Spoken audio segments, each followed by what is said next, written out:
அஸ்ஸலாமு அலைக்கும் ஃப்ரெண்ட்ஸ். இப்போ நம்ம பீஃப் பிரியாணி பண்ண போகிறோம். எப்படி செய்யலான்னு பார்க்கலாம் வாங்க. அதுக்கு தேவையான பொருட்கள் எல்லாம் பார்க்கலாம். மிளகாத்தூள், பிரியாணி மசாலா, தயிர், லெமனு, இஞ்சி பூண்டு பேஸ்ட்டு, கறி, புதினா, கொத்தமல்லி, வெங்காயம், தக்காளி, 4 பச்சை மிளகாய் எடுத்து வச்சுருக்கேன்.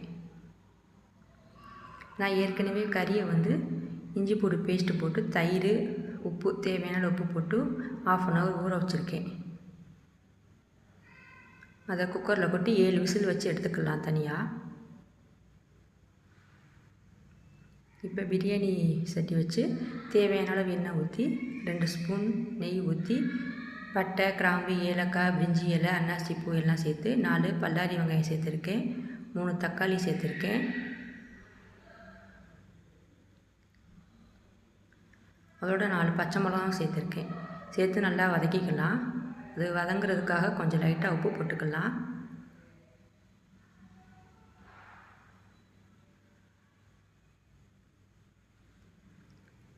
பிரியாணிக்கு எப்பயுமே வெங்காயம், தக்காளி நல்லா கரைஞ்சி வரணும். அப்போ தான் அதனுடைய மசாலாவே அதுதான் அதுக்கு மசாலா.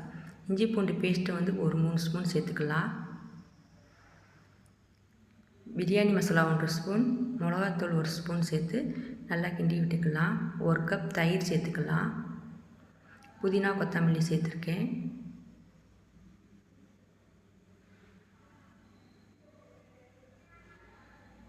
நல்லா கிண்டி பெரட்டி விடலாம். இப்போ நம்ம குக்கரில் போட்டிருந்த கறியை தூக்கி இதில் ஊற்றி நல்லா கிண்டி நல்லா கொதி வர வரைக்கும் வச்சுருக்கலாம். நல்லா கொதி வந்துடுச்சு. அதோட ஒரு லெமன் புழிஞ்சு விட்டுக்கிறேன்.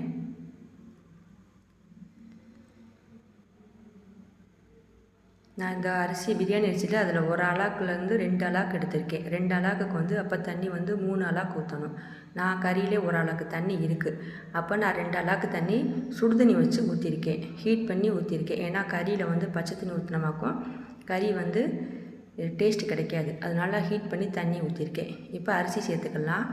அரிசி சேர்த்துட்டு அரிசிக்கு தேவையான அளவு உப்பு சேர்த்துக்கலாம்.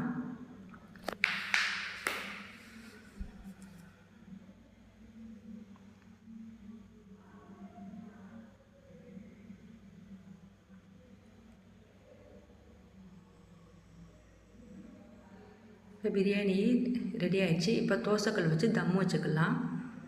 தோசைக்கல் வச்சு தம் வைக்கிறதுக்கு 2 ஸ்பூன் எண்ணெய் விட்டு 2 ஸ்பூன் நெய் விட்டு தேவையான நீங்கள் கேசரி பவுடர் லைட்டாக கலக்கி ஊற்றிக்கலாம். இப்போ பிரியாணி ரெடி ஆகிடுச்சு.